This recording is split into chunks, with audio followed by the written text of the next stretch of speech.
A atividade que vocês fizeram até a número 6 da apostila de vocês, ela falava sobre transformações de energia, né? E uma das transformações que eu puxei bastante, inclusive, nas atividades, justamente porque faz parte, né, dessa continuidade, é a transformação de energia elétrica em vários outros tipos de energia. Transformação essa que acontecem nos equipamentos, nos eletrodomésticos, nos equipamentos eletrônicos que nós temos na nossa casa ou no nosso trabalho, né? Então, nós havíamos já estudado no mês passado sobre as fontes de energia. Então, nós estudamos que aqui no Brasil, a principal forma de produção de energia elétrica é através da força das águas. Então, ali a gente já tem uma primeira transformação, né? A energia cinética presente, né, no movimento das águas, né? Mais precisamente, a energia cinética potencial gravitacional, ou seja, a água correndo para a parte mais baixa do continente. Esse movimento da água é uma energia, né, que se aplica à gravidade do nosso planeta, tá certo? Então, as usinas hidrelétricas nada mais são do que um sistema, né, uma estrutura, aonde turbinas gigantescas conseguem se movimentar utilizando-se dessa energia contida ali na movimentação das águas, né? Essa movimentação, então essa energia cinética do movimento das turbinas transforma-se em energia elétrica. Energia essa que, através de uma vasta rede de cabos e fios, né, que são as chamadas linhas de transmissão, elas chegam até todas as casas, né? Ou pelo menos deveriam chegar até todas as residências, ok? E aí, dentro das nossas casas, nós vamos utilizar essa energia elétrica para movimentar os mais variados tipos de equipamentos elétricos que nós temos. E esses equipamentos elétricos, eles, dependendo do tipo da utilidade, da função que eles vão ter, eles transformam essa energia elétrica novamente em outros tipos de energia. Então, aqui tem 3 exemplos para vocês, e aí na atividade que vocês fizeram tem vários outros, né? A energia térmica, por exemplo. A energia térmica, ela aparece, por exemplo, no ferro de passar roupa, em um chuveiro elétrico, né? Em um forno elétrico, não forno a gás, um forno elétrico, né? Daqueles que esquentam aquelas resistências. Então, são aparelhos que transformam a energia elétrica em energia térmica, porque justamente o aparelho precisa esquentar para cumprir o papel dele, né? Qual é o papel do chuveiro elétrico? Esquentar para a água sair mais quente. Do ferro elétrico, esquentar aquela chapa, né? Aquela superfície, para a gente alisar a roupa. A resistência de um forno elétrico tem a função de esquentar para você assar, né, os alimentos dentro do forninho, tá?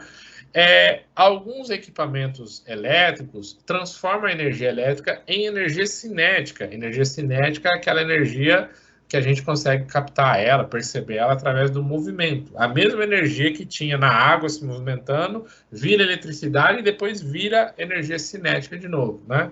Então, aqui nesse exemplo que a apostila traz, uma máquina de lavar roupa, que a função dela é girar, né, uma centrífuga ali para lavar a roupa, um liquidificador que gira aquela hélice, né, dentro do copo, um ventilador, né, que vai girar a hélice para fazer o ar se movimentar e reduzir um pouco a temperatura do ambiente, né, e vários outros equipamentos aí, uma batedeira de bater bolo, vai girar aquelas pazinhas, né. Energia luminosa. Aqui a apostila traz o exemplo de uma lâmpada elétrica, né? Mas uma televisão poderia entrar aqui também nesse mesmo princípio, né? Então, a energia elétrica se transformando em energia luminosa, tá? Portanto, a eletricidade, ela é muito importante, né, no nosso cotidiano, na nossa vida. Hoje em dia é muito complicado a vida do o ser humano, ele se adaptou a ter certas comodidades, a ter certas praticidades, a ter certos confortos que advêm dessa eletricidade, né? E aí, consequentemente, o seu consumo, ele foi aumentando cada vez mais, né? Então, antigamente, era só algumas pessoas que tinham máquina de lavar roupa, a maioria lavava a roupa na mão, no tanque. Hoje em dia, a máquina de lavar roupa ela já é uma coisa mais popularizada, né? Aparelho de televisão, antigamente era uma ou outra casa que tinha, depois ele foi se popularizando. Hoje em dia é muito comum você ter mais de uma televisão em casa, né? Tem uma na sala, tem uma no quarto dos filhos, uma no quarto do casal, uma não sei aonde, e às vezes fica até as duas ligadas ao mesmo tempo, né? Aparelhos de ar-condicionado, né? Gastam bastante energia elétrica. Também é uma coisa que está se popularizando bastante, né? Antigamente eram algumas pessoas que tinham só, hoje em dia já é comum as casas terem aparelhos, né? E por aí vai, né? A gente poderia citar alguns outros exemplos também, né? Computadores, roteador de Wi-Fi, né? Enfim. Consequentemente, né, o consumo de energia elétrica no mundo também aumentou bastante. Não só porque a população aumentou, mas também porque o consumo, o estilo de vida das pessoas foi mudando, se alterando, né, e ficando cada vez mais dependente dessa energia elétrica. Tá? E aí é o seguinte: eletricidade é um conceito bastante amplo que agora que vocês ainda estão no 8º ano do ensino fundamental, eu não vou me aprofundar muito em você, tá? Esse material aqui, esse texto, ele foi escrito pelo pessoal lá da Secretaria de Educação e eu aproveitei esse material para fazer a apostila de vocês, porque o currículo pede que a gente ensine, que a gente apresente, né, esses conteúdos para vocês já agora no 8º ano, tá? Mas ele é um conceito ainda bastante amplo, né? E aí, para explicar ele, precisa de coisas que vocês precisam de algumas aprendizagens que vocês ainda não têm, né? Por exemplo, no ano que vem, vocês vão estudar no 9º ano como é a estrutura de um átomo, que são as partículas que compõem a matéria, né? E lá no átomo, vocês vão aprender que existem partículas positivas, chamadas de prótons, e existem partículas negativas, chamadas de elétrons, certo? Essas partículas negativas, chamadas de elétrons, são elas que caminham, são elas que se movimentam, né, numa corrente elétrica, né? Então, quando a gente fala em corrente elétrica, quando a gente diz que um fio está com uma corrente elétrica ali nele, se você encostar, você leva um choque e tal, significa que ali tem partículas de elétrons, né, numa velocidade, né, imensa, estão transitando ali naquele metal. E geralmente não, sempre vai ser um metal, né? Geralmente é o cobre que se usa, é o metal mais utilizado para construção de linhas de tensão, né? Para construção de fios elétricos, porque é um metal que transporta esses elétrons de uma maneira muito eficiente e sem aquecer muito, sem aumentar muito essa temperatura, o que não é muito bom, né? Então é isso, mas a gente vai ver isso com mais detalhes em outro momento, né, da vida escolar de vocês. Por enquanto, vamos ficar só com aquela definição inicial ali que a apostila de vocês fala, né? Que eletricidade é o nome dado a um conjunto de fenômenos que ocorre graças ao desequilíbrio ou à movimentação de cargas elétricas. Uma movimentação, uma propriedade inerente aos prótons e elétrons, né? Assim como também dos corpos eletricamente carregados, tá? Fica uma definição muito arbitrária ainda para vocês, né? Ou seja, é muito mais para decorar do que para entender, né? Mas faz parte desse momento de vocês, tá? De uma maneira mais simplificada, é como eu falei para vocês. Partículas negativas chamadas de elétrons transitam, né, através de um metal, através de um elemento químico metálico, que geralmente é o cobre, né, o mais usado, sempre indo os elétrons em direção à parte mais positiva ali daquele sistema, tá bom? No ensino médio vocês aprenderão mais em detalhes isso, tá? A importância da eletricidade no nosso dia a dia, eu acabei de comentar, né? Fez parte do início da aula. Hoje em dia, praticamente, a gente depende muito da energia elétrica, né? Para, digamos assim, deixa eu ver aqui que tem alguém escrevendo bastante aqui. Ah, tá. Depois eu respondo. A energia elétrica, a gente depende muito dela, como foi, né, o início da nossa aula, tá certo? E ao depender muito, o consumo está maior, a população mundial está maior e o consumo de eletricidade no mundo aumentou bastante. Consequentemente, né, Isso tem um impacto, digamos assim, financeiro, econômico, né, mais dizendo, e também um impacto ambiental, né? O impacto econômico, porque para produzir eletricidade é um custo muito alto, né? Então, para você construir e manter uma usina hidrelétrica é um custo muito alto. Para você construir e manter uma usina termoelétrica é um custo muito alto, porque você tem que ir lá, retirar o carvão mineral das minas, levar para a termoelétrica, queimar esse carvão, né? Então, assim, tem todo um processo bastante complexo, né? E também as consequências ambientais, né?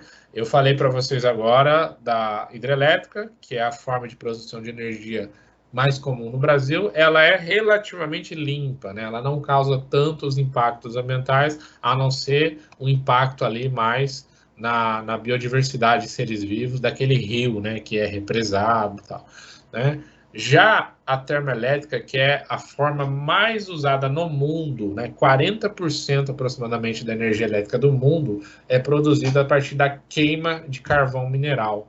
E esse carvão mineral lança na atmosfera uma imensa quantidade de gás carbônico, enxofre e uma série de outros elementos químicos potencialmente nocivos à nossa saúde e um grande vilão do aquecimento global, né?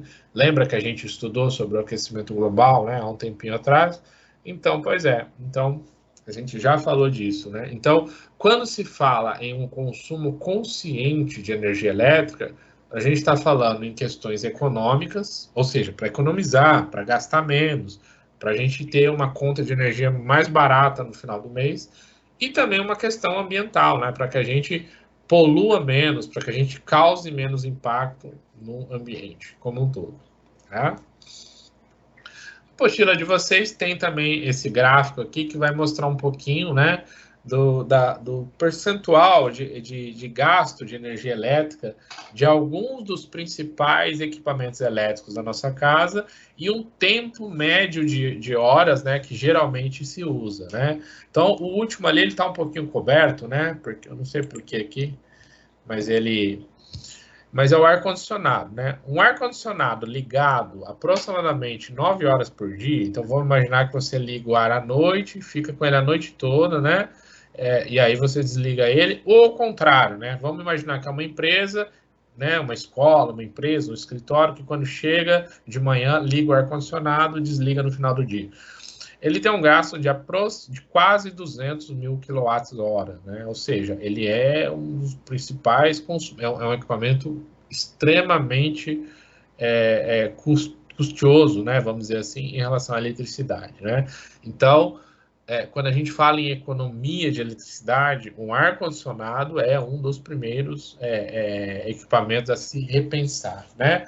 O segundo deles é o chuveiro elétrico, que uma média de 32 minutos por dia. Então, isso aí vai variar, né? Uma média, vamos pegar aí 4 pessoas numa casa tomando banhos de aproximadamente 7 minutos, sei lá, né? De 15 minutos, 16 minutos, enfim, né? Ou 2 pessoas, 3, enfim, né? Uma média de meia hora por dia. Depois vem a geladeira, que essa, às vezes você pode, a geladeira está ali, né? 56 kWh, 24 horas por dia. Aí você pode perguntar assim, professor, mas como que economiza na geladeira? A gente vai ficar desligando ela? Não. A geladeira tem outras formas de você fazer ela ter um uso mais consciente. A primeira delas é manter a borracha dela muito bem vedada. Então, quando você perceber que a tua geladeira não está fechando mais legal, é hora de substituir a borracha de vedação, né? Não colocar alimentos quentes dentro da geladeira. Então, quando você põe um alimento quente na geladeira, a geladeira vai consumir uma potência maior, porque ela vai ter um aumento de temperatura lá dentro, automaticamente ela começa a trabalhar mais acelerado, né? Essa é uma das formas, né? Não ficar abrindo e fechando ela desnecessariamente, né?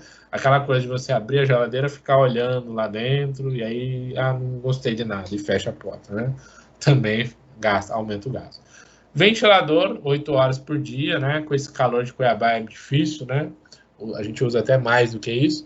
Mas é importante que o ventilador fique ligado só quando tem pessoas no ambiente. Mesma coisa vale para lâmpadas, né? não deixar lâmpadas acesas, né, em ambientes que não tem pessoas, enfim. E aí vem a TV, computador, ferro elétrico, outros equipamentos aí, né? O consumo consciente de energia, então, ele vai trazer, ele vai perpassar por essas questões, né? Você usar esses aparelhos eletrônicos só mesmo quando for necessário e evitar o uso deles, ou uso demasiado, ou uso de uma forma não consciente, né? Então, por exemplo, aqui nós temos aproveitar a luz solar e evitar luz em ambientes que poderiam ser naturalmente iluminados. Então, tem pessoas que durante o dia, em vez de abrir a janela e deixar a luz solar natural, gratuita, né, iluminar o ambiente, a pessoa vai lá e acende a luz, né, durante o dia. Então, deixa de usar a luz durante o dia, usa a luz só mesmo à noite, né, quando nós não temos uma luz natural ali para o ambiente, né? Evitar banhos demorados, então a pessoa que fica lá, demora no banho, fica cantando, cantarolando, brincando, né? Criança faz muito isso, né?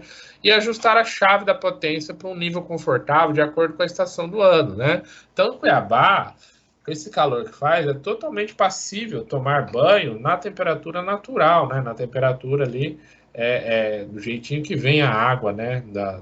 Do cano, né? Ou, no máximo, ligar ali no primeiro nível ali de esquentar, né? Manter carregadores fora da tomada, isso é muito importante. Carregadores de celular, quando ficam na tomada, mesmo quando não estão carregando, gastam energia, além de ser perigoso, né? Um curto-circuito, um choque. Evitar dormir com a TV ligada. As TVs de hoje em dia têm configurações para ela desligar daqui 1 hora, desligar daqui meia hora. Então, às vezes, quando você está meio com sono, está assistindo e você acha que você vai dormir, talvez você poderia configurar, né? Tem pessoas que dormem a noite inteira com ela ligada. Da vedação da geladeira, eu já falei. Fogão ao lado da geladeira também não é aconselhável, né? A geladeira vai sempre estar trabalhando sobrecarregadamente, né?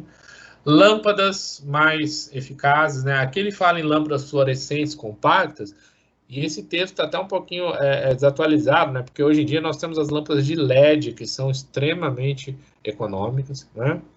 Evite a utilização simultânea de aparelhos de TV. Às vezes tem uma pessoa assistindo TV no quarto, a outra assistindo na sala, a outra assistindo no outro quarto.